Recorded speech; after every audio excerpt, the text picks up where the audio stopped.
Мой сплав по реке Усьва начался с покрафт-фестиваля «Листопад». Первый день сплава я с участниками фестиваля прошла от Шумихинских порогов до стоянки Большое Бревно, где мы весело провели время в большой компании с общими увлечениями. Сидели у костра, рассказывали друг другу истории из походов и смотрели фильмы со сплавов тех, кто был на этом фестивале, а разошлись по палаткам уже после полуночи.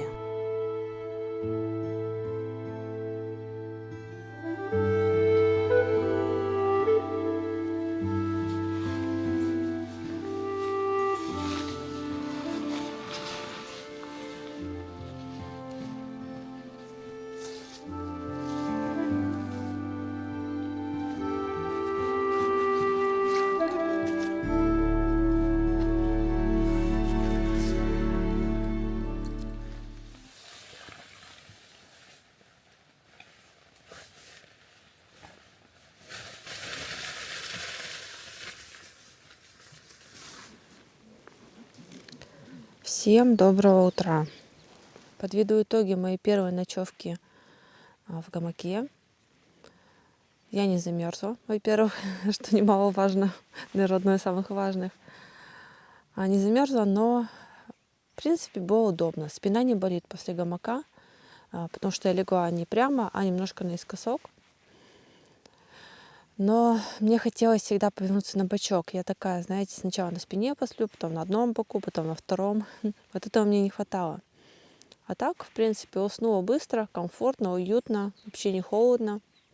Конденсат был только на тенте, на накидки не было. Ну, вот здесь тоже на подстежке, да, которая снизу. Там, получается, конденсат сейчас есть немного. Это не только из-за того, что тут река рядом, но еще плюсом был туман сильный. В следующей ночевке буду спать в палатке, потому что мне все-таки хочется переворачивать с бока на бок, на спину, и вот так в течение ночи. Так, могу в горы брать вполне, потому что когда я была на Таганае, там была очень неровная поверхность, а с гамаком бы это вообще очень хороший был бы выход. Я немного разобрала уже гамак, сняла накидку, сняла тент. Сейчас буду собирать спальное место, собирать гамак и буду завтракать. Лагерь там уже живет, кипит, вижу, костер горит. Вот там вот. Вот там вот. Позавтракаю неспешно и дальше пойду. В планах сегодня дойти до поселка Мыс и где-то рядом с ним встать. Но спешить я не хочу. Надо будет попробовать еще порыбачить, если получится сегодня. Пока еще не навострилась рыбачить с байдарки, но на всякий случай приготовлю удочку.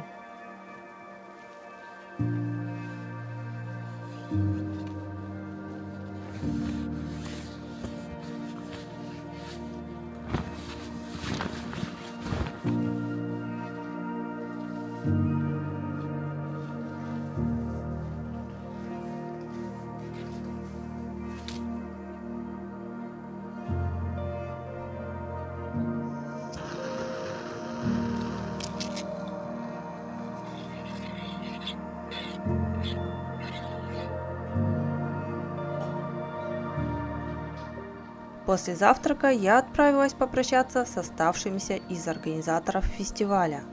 Другие совместно с участниками ушли пешком через тайгу обратно в сторону поселка. Это было второй и пешей частью фестиваля. За небольшую плату на фестивале была организована услуга заброски вещей на моторной лодке, и некоторые из участников оставили свои плавсредства и тяжелые вещи, чтобы пойти налегке через лес. Давай. Пока. Пока. Все, увидимся. Пока-пока. Обниматься не будем?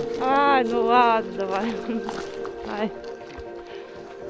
Если что, на вообще привет. Зимой. Пока-пока.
На что ловите? На что ловите? А, Хариус?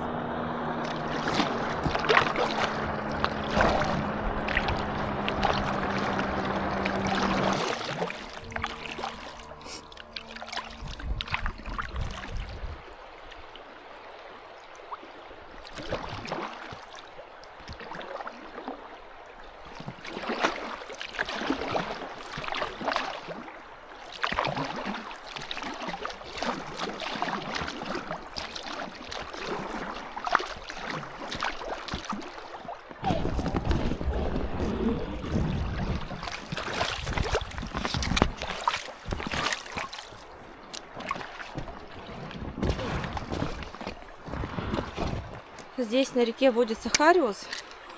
Решила сделать небольшой привал на минут 15 и попробовать покидать здесь такое перекатистое дно.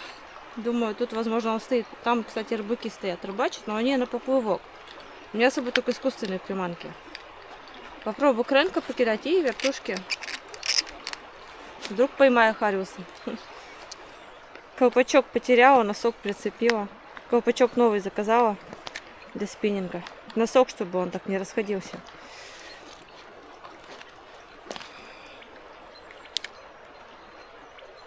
Так, катушка у меня тут получается кайда 1000-я. Шнур не помню, не буду врать, не помню. Но тоже какой-то хороший. Катушка, кстати, вообще мягко идет, отлично. А спиннинг китайский. Я с таким на Кольском очень хорошо рыбачила. Хариусов таскала только в путь.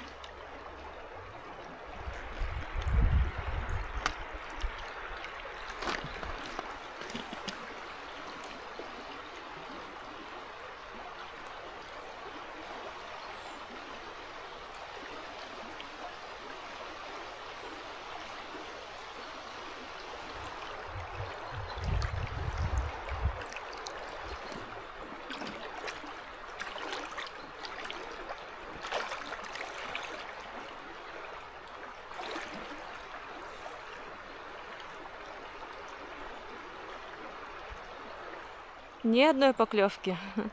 Ладно, я не сдаюсь. Возможно, где-нибудь рядом с речкой сегодня, которая впадает в Усьву, встану. И, наверное, там будет. Возможно.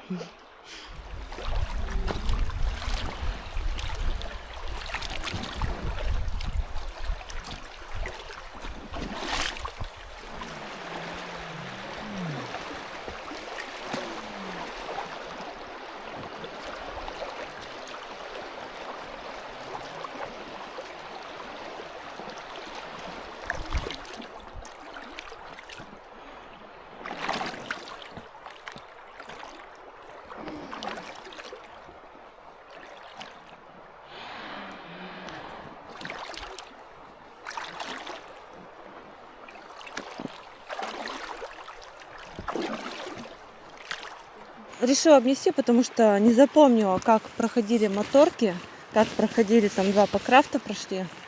А с фестиваля, кстати, ребята тоже вроде как тоже до часового идут. Женщина с мужчиной. И решила просто пройтись пешочком, обнести свою байдарку. Так-то, в принципе, могла бы пройти, но решила не идти. Так, тем временем передо мной камень стрельный. Далее будет омут, камень-омут. Ну, как камень-скала, я бы сказала. Вот это вот стрельный. Омут дальше. Такой красивый стрельный камень. Красота. Но пока большое бревно в топе у меня. Очень красивая скала, камень. Заглядение. Даже больше, чем Дужной на Часовой понравился. Вот омутной камень идет. Ну, тоже, кстати, красивый. Как стена. Да? Ой, чуть не села, засмотрелась. Прокатилась 5-й точкой. Так, надо быть бдительней. Ворон не считать. Но вот как быть бдительной, да, когда такие красивые камни вокруг? Хочется смотреть на них, а не на камни под рекой. Ну, под водой, в смысле.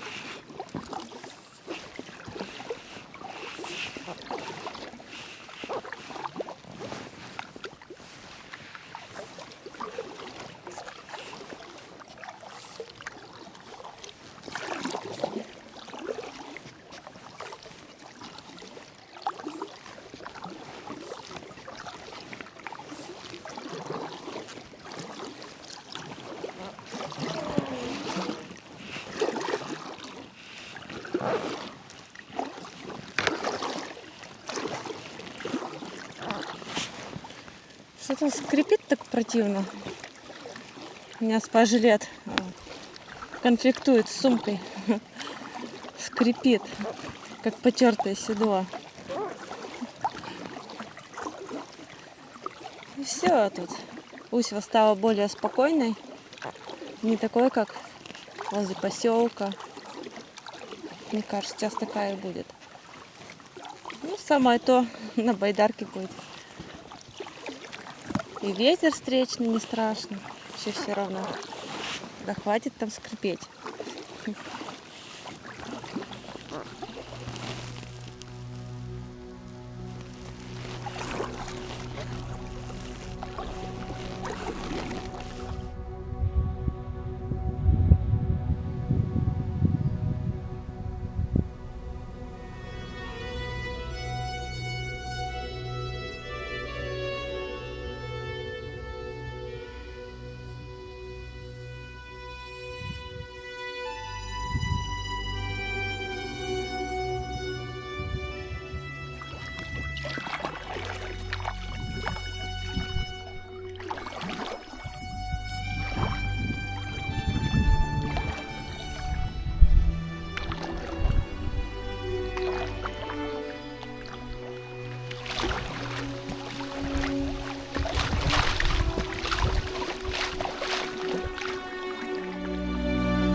Усьва река не дает расслабиться. Всякие мели постоянные, камни подводные, которые нужно стараться заметить и обойти. Вот я вот опять, скорее всего, не там пошла. Надо было по левой стороне, наверное, идти. Потому что тут он камень, там вот я вижу камень. Под пятой точкой шумит. Попробуем, все-таки может получится пройти. Не слезай.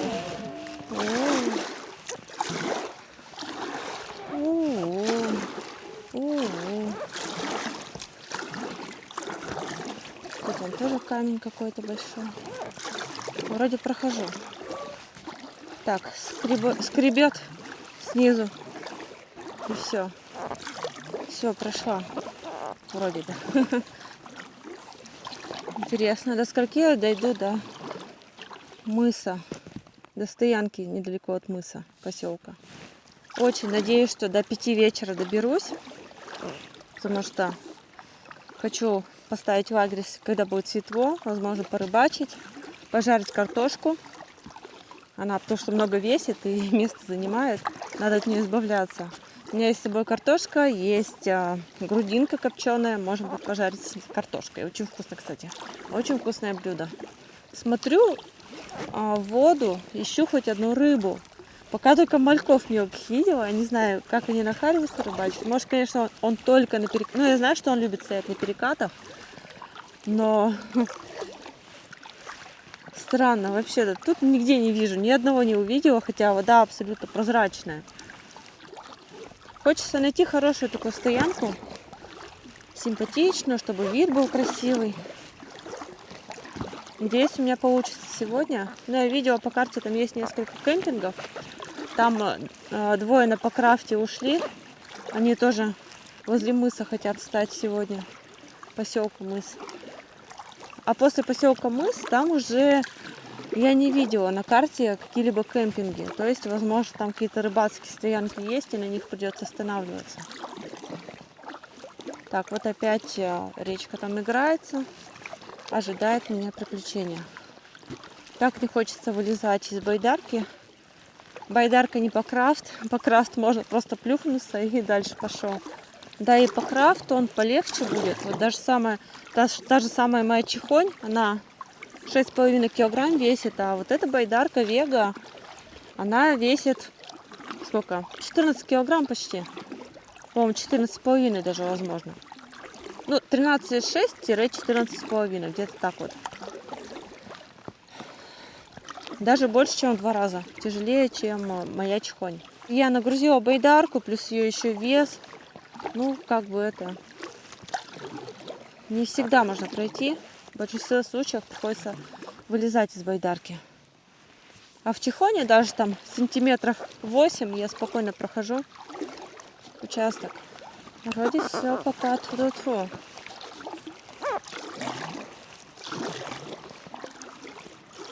И вот такая речка Усьва. Мне кажется, по большой воде тут идти одно удовольствие. Там только, по-моему, вот эти усвинские пороги помощнее, да, будут. Так, там камень, нужно обойти его. Помощнее усвинские пороги будут, нежели чем сейчас. И выше поселка Усьвы есть еще сухие пороги. Так, там вот еще камень надо обойти. Тут вообще ни черта не видно, конечно же. Так, камень обошла. А вон еще один камень. Я, наверное, сюда. Так вот обойду. Вот так вот. А там вон еще камень. Вот так.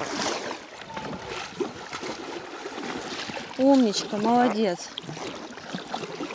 Ну, я прям как профи уже управляю этой байдаркой. Камни бывают очень рядом, и между ними надо просочиться. А потом может быть 3-й камень.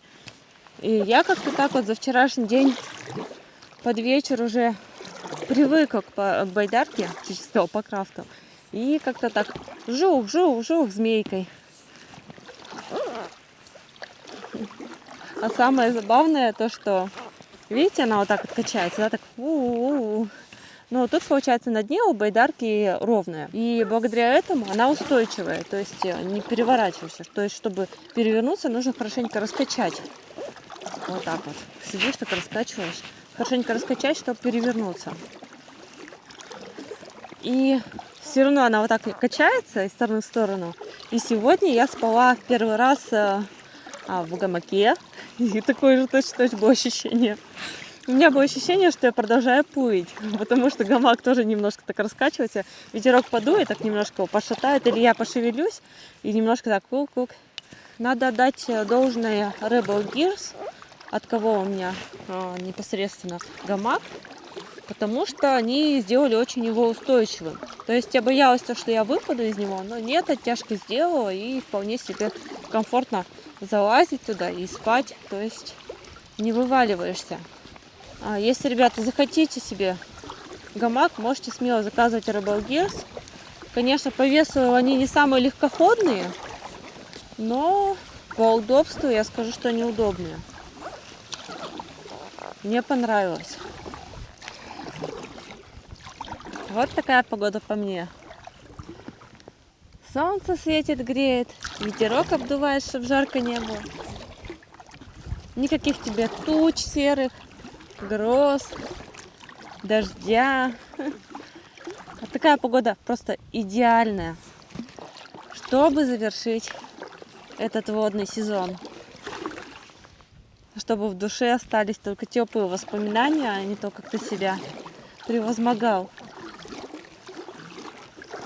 Просто иду и наслаждаюсь.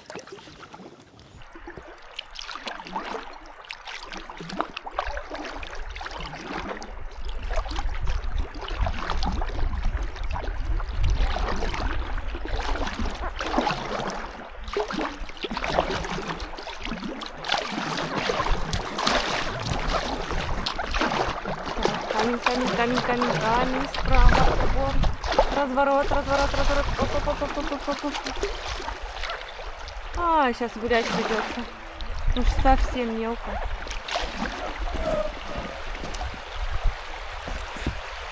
Не прилетела. Все.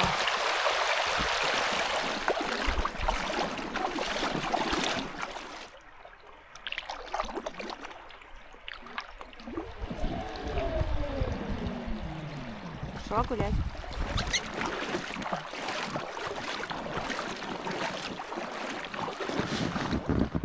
Хочу по традиции включить книгу Жюль Верна, ту самую, которую слушаю только на сплавах. Уже 3-й год, не помню, когда-нибудь я ее дослушаю. Жюль Верн, 20 тысяч лье под водой. Наше судно не обладало сопротивляемостью стали, как говорил его командир, его бы, конечно, расплющило. В то время как судно скользило по своей диагонали на глубине более 3 лье, Наутилус переступил за пределы водной среды, заселенной живыми организмами, подобно воздушному шару, поднявшемуся выше биосферы. А мы были уже на глубине 16 тысяч метров, 4 лье под уровнем океана. И обшивка Наутилуса испытывала давление в 1600 килограммов на каждый квадратный.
Иду смотреть.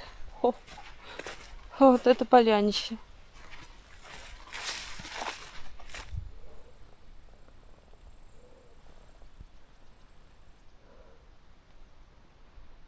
Я поставила палатку. Снимать не стала это, потому что мне нужно было это делать очень быстро, потому что солнце уже шло к закату. А вот оно уже скрылось за деревьями, а мне надо готовить. Избавляюсь от всего тяжелого. Вот, например, картошка, да, моя. И тут вот грудинка, ее тоже сделаю с картошкой вместе. Я думаю, что я все это съем за раз, потому что я очень голодная. Не буду сейчас разглагольствовать, как этот день для меня прошел. Чуть позже об этом расскажу, а пока что начну готовить.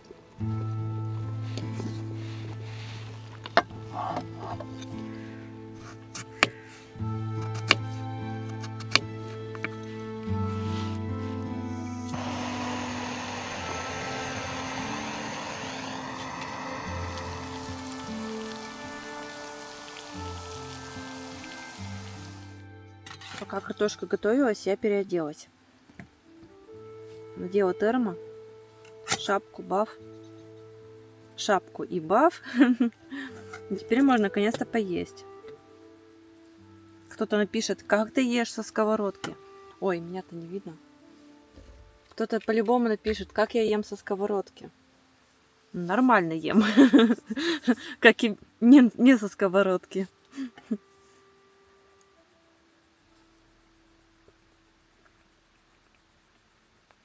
Ну, чтобы вы понимали, этой сковородкой я пользуюсь уже 2-й год. И все еще нормальное покрытие. Ем с нее, размешиваю металлическими ложками, вилками. И все равно. Это то, о чем я мечтала.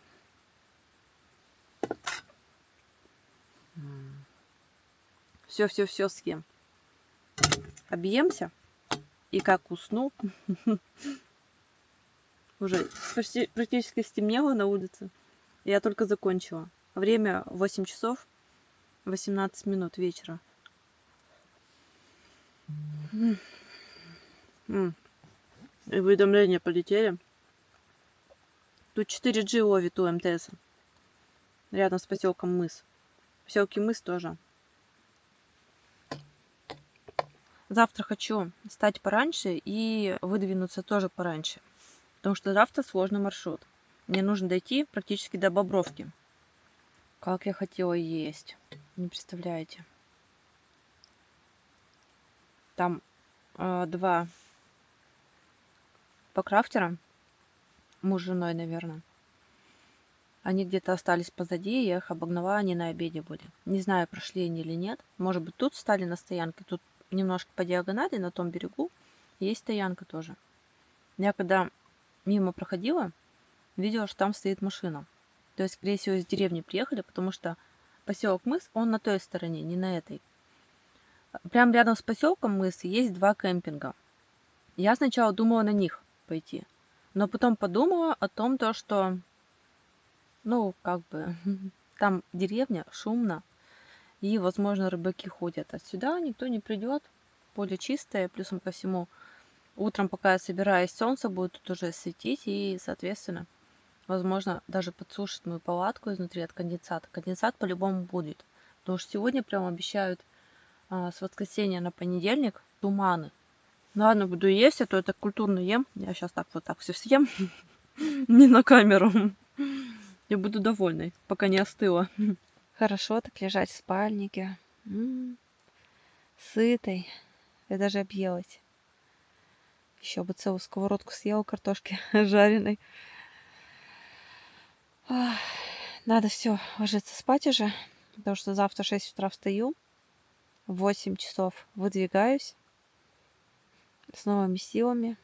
Еще у меня правое запястье начинает болеть от непривычной нагрузки. Возможно, когда были такие порожистые места, я слишком больше нагрузку давала, чтобы уклониться от камня.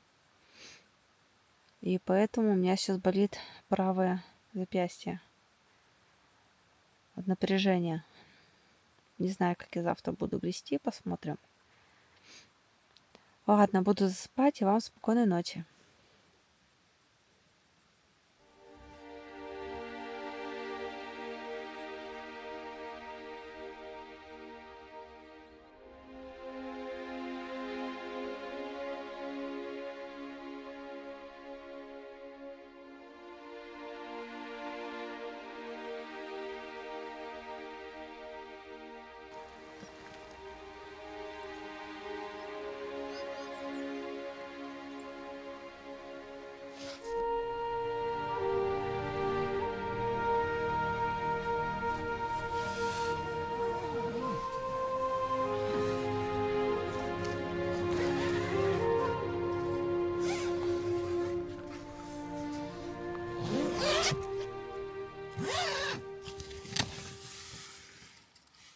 Всем доброго утра. Хотела сегодня проснуться пораньше, проснулась в 6:30 и успешно уснула опять. Сейчас время практически 9 утра, и я только-только встала уже. Опять к 6 вечера, наверное, дойду до следующей стоянки. Ну ладно, зато я выспалась наконец-то. Нормально. За последнюю неделю. Вчера довольно-таки быстро преодолела этот участок за 6 часов столько километров. Обычно такой же километраж я на Чихоне прохожу за 10. 10-11 часов. Кисть у меня все еще напряженно вот тут вот в этом месте. Наверное, на каком-нибудь пороге либо камень отплывала. Обходила, в смысле. И как-то немножко тяжеловато вот этой рукой иной раз работать. Такие вот облака, насколько я знаю, они к перемене погоды. Надеюсь, что хороший, еще лучше. По крайней мере, сейчас вот в 9 утра уже тепло. В принципе, можно даже переодеться в обычную одежду свою, ходовую. Палатка вся в конденсате, это из-за тумана. Туман, наверное, был с утра сильный. Высушить ее у меня времени нету, поэтому с такой пойду.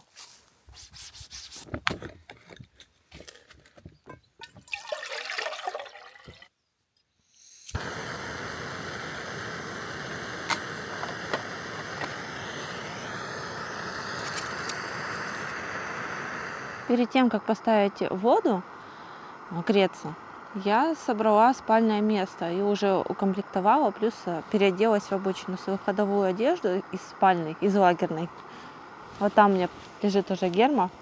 Вот она, вот там вот. К утру температура начинает опускаться, и плюс 5 где-то, плюс 6, плюс 4 составляет. Поэтому на сплавы я беру именно зимний спальник. Во-первых, влажно у реки будет. Это тоже как бы холода прибавляет во много раз. Во-вторых, чтобы точно уже знать, что не замерзну. У меня с собой зимний спальник. Это на Чурхайку ГЛ 1000. В нем я ночевала до минус 23 зимой.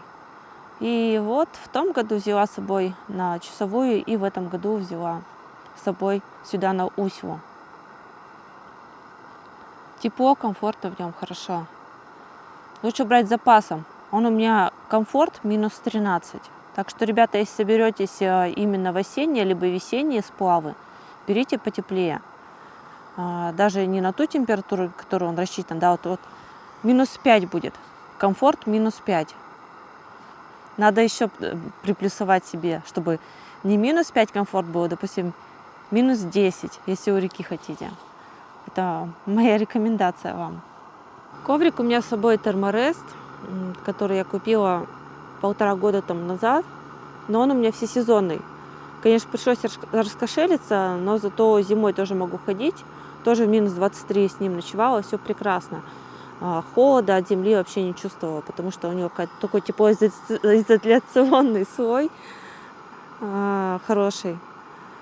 Эрвальюр, не помню сколько, 8,6 или 9 или 6. Ну, в общем, он вообще отличный коврик. Правда, раскошелиться пришлось довольно-таки. Не хотела покупать. Жабы душила как могла. Но все-таки купила. Выбора не было. Потому что на пенке спать зимой, в принципе, можно. Но снизу еще, конечно, лучше лапника накидать. Сейчас объясню почему. Потому что если вы, допустим, спите в пуховом спальнике, как я, у меня все спальники пуховые, я пришла к ним, потому что они легче и компактнее складываются, нежели синтетические. То получается, когда вы спите на пуховом спальнике, если поверхность твердая под вами, то пух сжимается очень сильно, и снизу у вас будет идти холод от земли. Читала отзывы, и там жаловались, то, что при минус 15 в этом спальнике в ГЛ 1000 на Чурхайковском они мерзнут. А мерзнут, потому что они спят на твердой поверхности. А пух сжимается, если на твердой поверхности спать. А вот на коврике самое то. Поэтому, если хотите использовать пуховые спальники, надо покупать обязательно надувной коврик.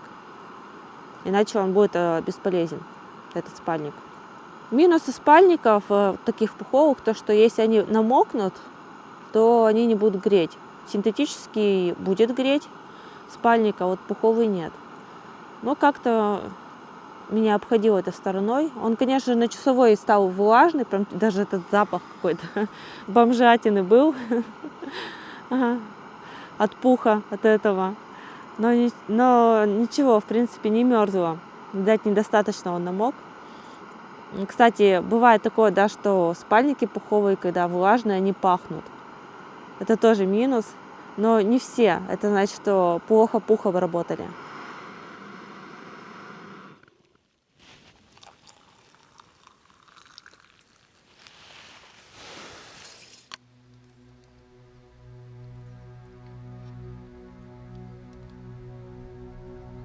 Отправляясь на реку Усьва в осеннее время года, путник должен быть готов к тому, что на этой реке всегда надо быть начеку. Из-за небольшой глубины реки очень часто на пути попадаются камни, на которые надо постараться не попасть.